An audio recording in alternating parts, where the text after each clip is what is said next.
Assalamualaikum warahmatullahi wabarakatuh. Selamat bertemu kembali dengan Bu Yuni. Kali ini kita bertemu pada mata pelajaran prakarya.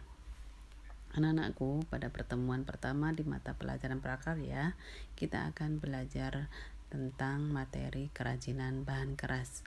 Dari judulnya sudah kita bayangkan bahwa bahan-bahan yang kita pakai nanti untuk menghasilkan kerajinan adalah sifatnya memang keras, jadi tidak lunak. Pada slide yang pertama ini kalian bisa perhatikan bahwa di situ ada cara pembuatan dari bahan rotan dengan cara dianyam, kemudian ada juga dari kaleng dengan cara dilukis, atau mungkin ada juga dari yang kayu dengan cara diukir. Nah, sebelum kita bahas lebih lanjut tentang materi ini, mari kita lihat dulu beberapa materi yang akan kita pelajari pada pokok bahasan kerajinan bahan keras, yaitu prinsip kerajinan bahan keras, kemudian jenis dan karakteristik kerajinan bahan keras, dan yang ketiga adalah proses produksi kerajinan bahan keras. Anak-anakku, mari kita mulai tentang prinsip kerajinan bahan keras. Ada 3 prinsip utama pada proses pembuatan kerajinan bahan keras. Yang pertama adalah keunikan bahan kerajinan. Maksudnya di sini adalah bahwa setiap daerah itu punya bahan-bahan yang unik, khas bagi daerahnya. Ada yang berupa diambil dari bahan alam, bisa juga dari bahan buatan, bahkan ada yang diambil dari limbah, baik limbah organik maupun limbah anorganik. Nah, disinilah menuntut kemampuan, ketekunan, dan daya cipta dari manusia itu sendiri, yaitu dari sumber daya manusianya, bagaimana dia akan menghasilkan dengan cara mengolah bahan keras itu menjadi karya yang mempunyai nilai harga jual. Prinsip yang kedua adalah keragaman muatan nilai dalam produk kerajinan. Maksudnya apa ini? Bahwa setiap produk yang akan dihasilkan pasti mempunyai nilai, muatan nilai atau pesan. Misalnya, kita membuat ukiran dari kayu. Bentuknya apa hasilnya? Misalnya kursi. Berarti dia punya nilai apa? Fungsional. Ya. Jadi dari produk-produk itu pasti ditujukan mempunyai nilai tertentu. Ya, diantaranya ada nilai fungsional, itu dari kegunaannya.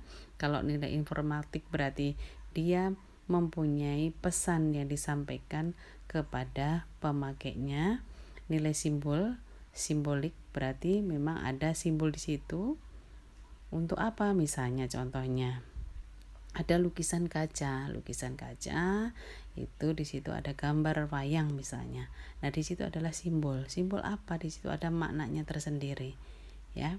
Kemudian ada nilai yang lain, yaitu nilai prestis atau nilai wibawa, punya nilai daya guna yang berbeda dengan yang lainnya. Aspek yang ketiga yaitu aspek rancangan produk kerajinan. Nah, ini pada saat mau menghasilkan sebuah produk kerajinan, ada beberapa rancangan yang harus diperhatikan.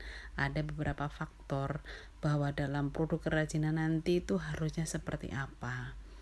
Misalnya yang pertama adalah faktor teknis.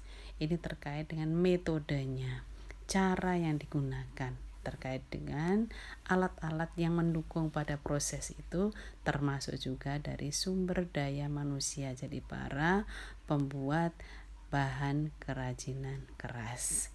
Faktor berikutnya adalah faktor ekonomis. Ini terkait dengan pemasaran bersaing dan sistem distribusi. Bagaimana supaya kerajinan bahan keras itu bisa laku terjual. Faktor yang ketiga adalah faktor ergonomis. Ini terkait dengan kenyamanan, kesesuaian, dan keamanan. Jadi si pemakai itu harus merasa nyaman, sesuai dengan pilihan, dan ada keamanan di situ. Faktor sains dan teknologi itu terkait dengan unsur-unsur kebaruan atau temuan-temuan baru, terkait dengan inovasi dan modifikasi, dan harus mengikuti perkembangan zaman, jadi tidak ketinggalan zaman. harus up to date.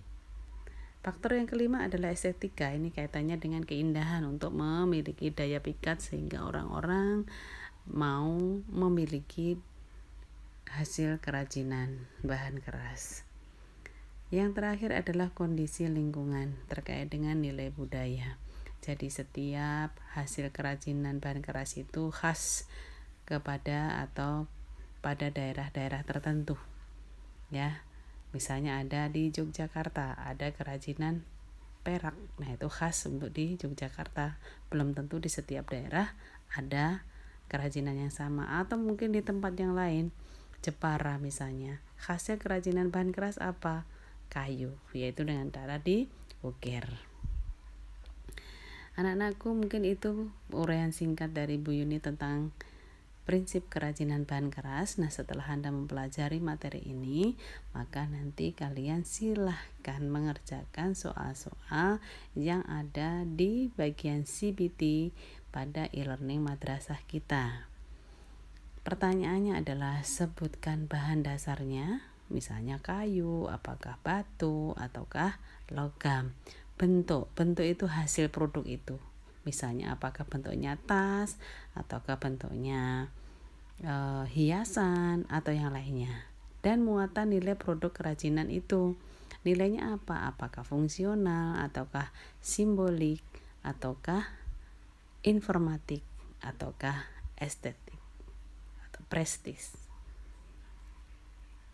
Nah, beberapa bahan kerajinan ya, kerajinan bahan keras yang nanti akan kamu sebutkan bentuk dan bahan dasar serta nilai muatannya adalah seperti terlihat pada slide ini.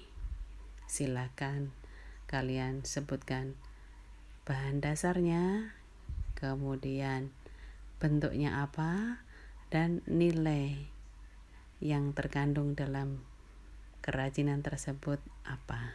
Silahkan mengerjakan, semoga kalian sukses. Terima kasih.